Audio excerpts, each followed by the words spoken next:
Полициски инспектори ги проверувале камерите во судски совет. Бидејќи член на највисоката судска институција се сомневал дека некој му влегува во канцеларијата и му претура по работите.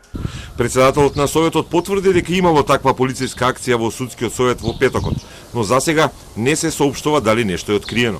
Одлучиме таквите сомнежи да ги испитаме. Никаков проблем не гледам во целата ситуација, иако веќе гледам дека во медиумите тоа се презентира и веќе изнесено како, но тоа не се криеме ние од таа состојба, состојбата е таква, што ми имаме такви сомнежи, нели редно е да се тоа испита, да видиме, да знаеме каква е состојбата. Зборите одножи на еден член се сомнева или повеќе се сомневаат? Па добро, сега видите, тоа е сепак работен колегиум, каде што дали еден или повеќе, доволно е некојаш и еден, за да ги отстраниме таквите сомнежи. Георгиев одговори дека представката против негова колешка е разгледана и во неа имало изнесени сомнежи за корупција, односно дека таа со нејзин близок член во комисијата за прием во Академијата за судии и обвинители определувала кои кандидати се подобни и ќе бидат примени. Затоа што представката била архивирана во судскиот совет, а потоа препратена во обвинителството, Георгиев тврди дека е редовна процедура за такви представки со сериозни наводи за корупција на судии.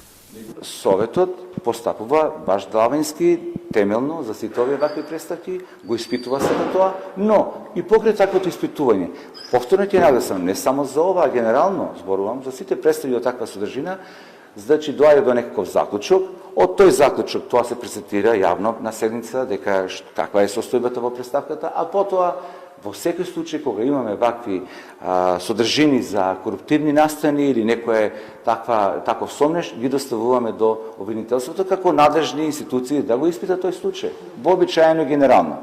Во истата представка имало пријава и за врховен судија кој од штип за земање на мито за да помогне во решавање на граѓански и кривични предмети.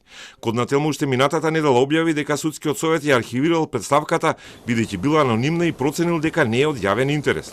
Но представката е пратена прво во обвинителството за гонење на организиран криминал и корупција, каде сметале дека не се надле и ја препратиле во Скопското обвинителство.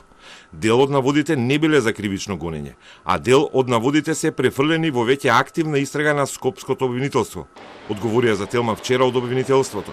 Најсериозниот дел од представката, за мито и подкуп извршен од двајцата пријавени судии. Засега не е никаде, бидејќи 3 месеци вишото обвинителство не одлучува по предлогот на колегите од Скопско. Тој дел да се врати на работа на тимот на Ислама Бази во обвинителството за гонење на организиран криминал и корупција.